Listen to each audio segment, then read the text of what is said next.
rebuild him. We have the technology. In the 1970s, a groundbreaking TV series captured the imagination of millions, blending science fiction with superhuman feats. We can rebuild him. We have the technology. These words introduced us to Colonel Steve Austin, the world's first bionic man.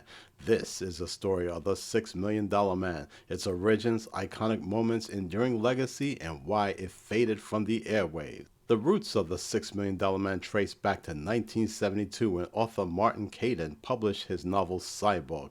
The book followed test pilot Steve Austin, who survives a horrific crash only to be rebuilt with cybernetic enhancements, atomic-powered limbs, and a camera eye, turning him into a government operative.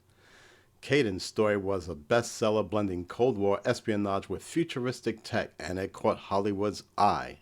In March 1973, ABC adapted it into a made-for-television movie starring Lee Majors as Colonel Austin. Here, Austin was reimagined as a civilian NASA astronaut rather than a military colonel, a change that softened the character's edges for TV audiences. The film, directed by Richard Irving and written by Howard Rodman under the pseudonym, was a hit, earning a Hugo Award nomination. It modified Caidin's darker plot, focusing on Austin's reluctant heroism after his bionic reconstruction, which cost, fittingly, $6 million. Two more television movies followed in 1973, Wine, Woman, and War, and The Solid Gold Kidnapping. These films tested the waters, experimenting with a more James Bond-like tone, but rating success led to a full series launched in January 1974. Produced by Harve Bennett, the show ran for 5 seasons until 1978, airing 99 episodes on ABC. Austin worked for the fictional OSI, which is Office of Scientific Intelligence, tackling spies, aliens, and rogue tech under boss Oscar Goldman and Dr. Rudy Wells. The series tapped into 1970s fascination, space exploration, post-Apollo, advancing prosthetics, and human augmentation. It wasn't just action, it explored identity, ethics, and the cost of playing God with the human body. Now, the $6 Million Man delivered post-pounding adventures, but some episodes became cultural touchstones. Let's start with the series premiere, Population Zero, Season 1, Episode 1. Steve investigates a remote town where all 23 residents seem frozen dead by a mysterious sonic weapon. Donning a protective suit, he confronts mad scientist Dr. Stanley Bacon, who seeks revenge on the OSI. This episode sets the tone for high-stakes mission, blending sci-fi with detective work, which, as far as I can remember, was Steve Austin's first kill as he took down Dr. Bacon and his co-conspirators. No escape, no slap the cuffs on them, just cold-blooded murder. And justified. Then there's the fan-favorite Bigfoot saga in The Secret of Bigfoot. Steve encounters Sasquatch in the California wilderness, revealed as an alien android guardian played by Andre the Giant, and later Ted Cassidy. The episodes mix mythology and extraterrestrial intrigue, leading to crossovers with The Bionic Woman and even a Bigfoot 5 sequel. Bigfoot's bionic battles with Steve, complete with slow-motion throws, became iconic playground recreation. Death Probe Season 4, Episode 13 to 14. Up the ante with a Soviet Venus probe crash landing on Earth, its AI turning into an unstoppable killing machine. Steve's bionic strength is tested against the probe's laser and drills in a tense cat-and-mouse game, echoing Cold War fears of rogue technology.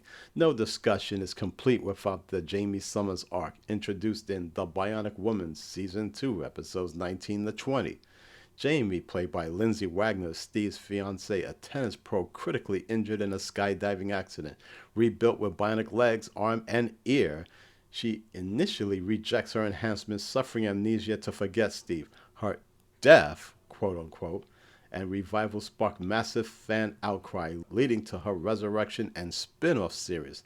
This arc explored love, loss, and female empowerment, making Jamie a trailblazing heroine. As for legacies, the $6 Million Man didn't just entertain, it shaped sci-fi. Its bionic concept influenced countless works from comics to games. Marvel's Deathlok, debuting in 1974's Astonishing Tale issue 25, mirrored Austin as a cyborg soldier, half man, half machine, grappling with his humanity. Created around the same time as the show, Deathlok amplified the cybernetic themes, blending military sci-fi with horror. The 1987 animated series Bionic 6 borrowed heavily, featuring a family augmented with Bionics to fight villains. It echoed the show's family-friendly heroism but added team dynamics. Video games felt the impact too. Capcom's Bionic Commando stars a soldier with a bionic grappling arm swinging through levels in a nod to Austin's enhancements, while Sega's Dynamite Duke for Sega Genesis in 1989 featured a cybernetic armed hero battling mutants, directly invoking the show's action hero vibe. These games turned bionic powers into interactive thrills, influencing platformers and shooters. The show popularized bionics in everyday language, inspiring real-world prosthetics advancements. It also paved the way for grounded superheroes, prefiguring modern cyborg tales in RoboCop and Cyberpunk 2077. By 1978, after 5 seasons, the show was canceled. Ratings had dipped slightly, but lead majors cited exhaustion from the grueling schedule, long hours, and over 100 episodes. Contract disputes arose, and producer Fred Freiberger's involvement, known for helming final seasons of Star Trek and Space 1999, coincided with creative fatigue. Network shifts, including the Bionic Woman moving to NBC, fragmented the franchise. Still, majors felt it ended prematurely, as a lot of TV movies proved enduring appeal. The show's popularity extended to a highly successful toy line by Kenner, running from 1975 to 1978. It included action figures of Steve Austin, Jamie Summers, and vehicles like the Critical Assignment arms set. A standout was the villain Maskatron, a robotic figure with interchangeable faces including Steve's and Oscar's, and detachable limbs allowing kids to destroy and rebuild him. Maskatron was loosely inspired by the robotic imposter in the episode Day of the Robot, adding play value with its disguise and combat features. The toy line was a massive hit, selling millions and cementing the show's cultural footprint. Kenner's success prompted competition. Rival Hasbro responded in 1975 with Mike Power, the Atomic Man, as part of their G.I. Joe Adventure Team line. This Atomic Power cyborg figure with a transparent bionic arm and glowing eye was a direct counter to the bionic craze, even attempting to trademark Bionic for toys. Though Atomic Man arrived just before Kenner's Steve Austin figure, it highlighted the era's toy wars over superhuman heroes. The $6 Million Man wasn't just a show, it was a blueprint for human potential in a tech-driven world. Over 50 years on, its legacy runs on. Better, stronger, faster.